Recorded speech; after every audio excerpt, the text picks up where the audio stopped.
Hi friends, ഇന്ന് നമുക്ക് തേങ്ങ ചേർക്കാതെയുള്ള ഒരു ഇൻസ്റ്റന്റ് അപ്പം, ഈസ്റ്റോ സോഡാപ്പൊടിയോ കുറുക്കിയോ ചേർക്കാതെയുള്ള ഒരു അപ്പം, പിന്നെ അരമണിക്കൂറിനുള്ളിൽ ഉണ്ടാക്കാൻ പറ്റുന്നതായിട്ടുള്ള ഒരപ്പം, അങ്ങനെ 3 അപ്പത്തിന്റെ രീതിയാണ് പറയുന്നത്.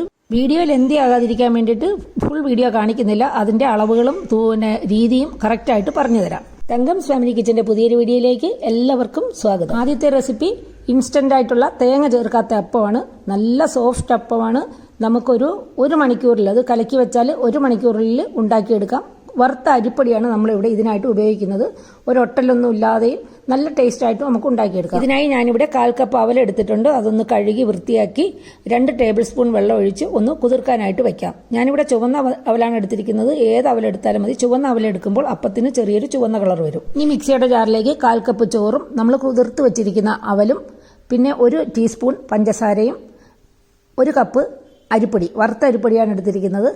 ഇതെല്ലാം കൂടി 1/2 കപ്പ് വെള്ളം ഒഴിച്ചിട്ട് നന്നായിട്ട് അരച്ചെടുക്കുക.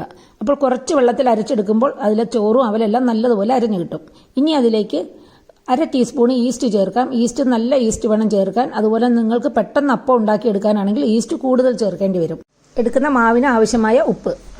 ഈസ്റ്റ് വേഗം പുളിച്ച് കിട്ടാനായിട്ട് 1/2 കപ്പ് ചെറു ചൂടുള്ള വെള്ളമാണ് ഇനി ഒഴിക്കുന്നത്. അതും കൂടെ ഒഴിച്ച് നല്ലതുപോലെ അരച്ചെടുക്കുക. നല്ലതുപോലെ അരച്ചെടുത്ത് ഒരു പാത്രത്തിലേക്ക് മാറ്റാം. ഇനി ഇതിൽ നമ്മൾ തേങ്ങയൊന്നും ചേർക്കുന്നില്ല. അതുകൊണ്ട് 1 ടീസ്പൂൺ വെളിച്ചെണ്ണ കൂടി ചേർക്കാം. അതുകൂടി ചേർത്തിട്ട് നന്നായിട്ട് മിക്സ് ചെയ്തതിന് ശേഷം അടച്ചു വെക്കുക. ഇതിൽ നിങ്ങൾ ചേർക്കുന്നത് വെളിച്ചെണ്ണ തന്നെ ആയിരിക്കണം. ഇല്ലെങ്കിൽ വേണ്ട, വേറെ ഒരെണ്ണയും ചേർക്കരുത്. അതുപോലെ തന്നെ ആവശ്യമില്ലാതെ വെള്ളമൊന്നും കൂടുതൽ ഒഴിക്കരുത്. ഇത് വെള്ളം കൂടിപ്പോയാൽ അപ്പം ചുട്ടെടുക്കുമ്പോൾ ഭയങ്കര നൈസായി പോകും. കുറച്ച് കട്ടിയിൽ വേണം. ഇനി ഇത് പുളിച്ച് കഴിഞ്ഞപ്പോൾ നോക്കൂ, 1 മണിക്കൂർ കഴിഞ്ഞപ്പോഴാണ് ഞാനിത് എടുക്കുന്നത്.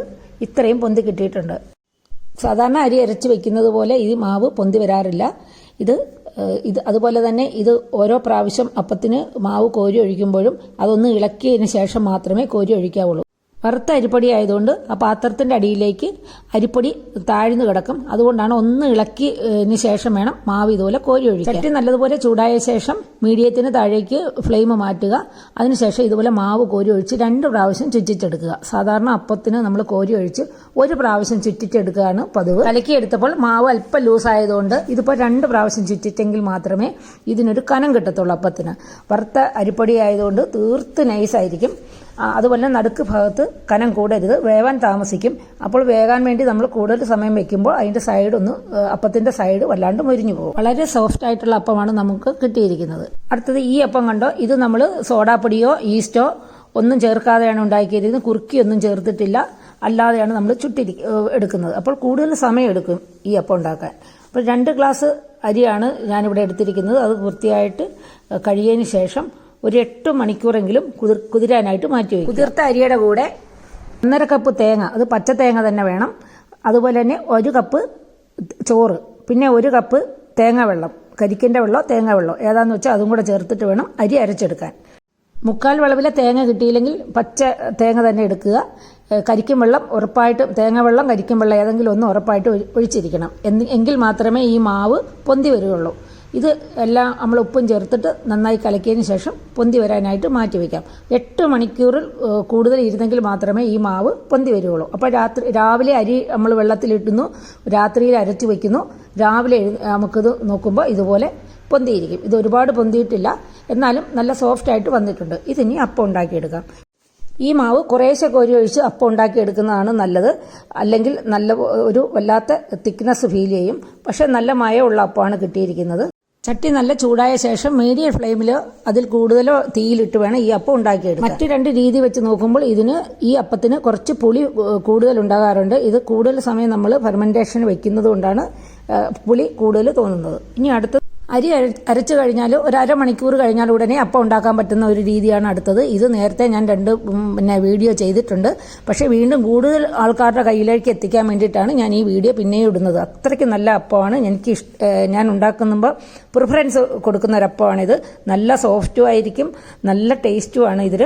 അപ്പോൾ വളരെ ഈസി മെത്തേഡുമാണ്. അപ്പോൾ ആദ്യം തന്നെ 2 കപ്പ് അരി വൃത്തിയായിട്ട് കഴുകണം. അതിൻ്റെ പശയൊക്കെ പോകാൻ വേണ്ടിയിട്ട് 5-6 വെള്ളം കഴുകിയെടുത്തിട്ട് 1 കപ്പ് നിറച്ച് പ്രസ് ചെയ്ത് അളന്ന് തേങ്ങ, പിന്നെ 1 കപ്പ് ചോറ്, 2 ടീസ്പൂൺ പഞ്ചസാരയും 1/2 ടീസ്പൂൺ ഈസ്റ്റും ഇത്രയും ചേർത്തിട്ട് 2 കപ്പ് വെള്ളം ഒഴിച്ച് നമ്മൾ നന്നായിട്ട് മിക്സ് ചെയ്ത് വെക്കുക. 2 കപ്പ് വെള്ളത്തിൽ കൂടുതൽ ഒഴിക്കരുത്.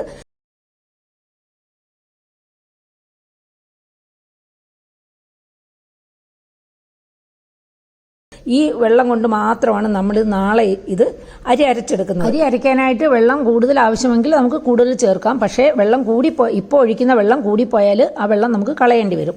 രാത്രിയിൽ അരിയും തേങ്ങയും ചോറും എല്ലാം കൂടി ഈസ്റ്റും എല്ലാം കൂടി മിക്സ് ചെയ്ത് വെക്കുന്നു.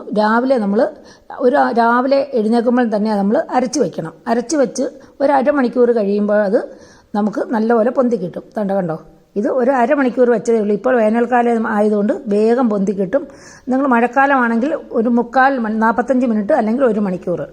ഇനി ഇത് കോരി ഒഴിച്ച് സാധാരണ അപ്പം ചുടുന്ന പോലെ ചുട്ടെടുക്കാം. ഇതിന് മീഡിയം ഫ്ലെയിമിൽ തന്നെയാണ് ഇത് കോരി ഒഴിക്കേണ്ടത്. ഇത് നല്ലപോലെ ചുറ്റിച്ചെടുക്കുമ്പോൾ നല്ല ലേസ് പോലെ സുന്ദരിയായ അപ്പമാണ് നമുക്ക് കിട്ടുന്നത്. നോക്കൂ, എന്ത് ഭംഗിയാണ് ഈ അപ്പം കാണാൻ. നമ്മൾ എവിടെയെങ്കിലുമൊക്കെ യാത്ര പോയിട്ട് തിരിച്ചു വന്ന് രാത്രി ആകുമ്പോഴേക്കും ഒരു 10 മണിയാകുമ്പോൾ ഇതെല്ലാം കൂടെ മിക്സ് ചെയ്ത് വെക്കുക. രാവിലെ 6 മണിയാകുമ്പോൾ എഴുന്നേറ്റ് അരി അരച്ച് വെക്കുക. ഒരു 6:30 7 ആകുമ്പോൾ അപ്പം ചുടാം. ആദ്യമായിട്ട് അപ്പം ഉണ്ടാക്കുന്നവർക്കും പെർഫെക്റ്റ് ആയിട്ട് അപ്പം കിട്ടും. വളരെ ഈസി മെത്തേഡുമാണ്. അതുകൊണ്ട് ഞാനിത് എല്ലാവർക്കും സജസ്റ്റ് ചെയ്യുന്നത് ഈ ഒരു മെത്തേഡാണ്. അപ്പത്തിന് എപ്പോഴും പച്ചത്തേങ്ങ തന്നെ എടുക്കണേ. ഈ റെസിപ്പികളെല്ലാം നിങ്ങൾക്ക് ഇഷ്ടപ്പെട്ടെന്ന് കരുതുന്നു. മറ്റൊരു റെസിപ്പിയുമായി വരുന്നതുവരെ stay healthy and happy. Thank you.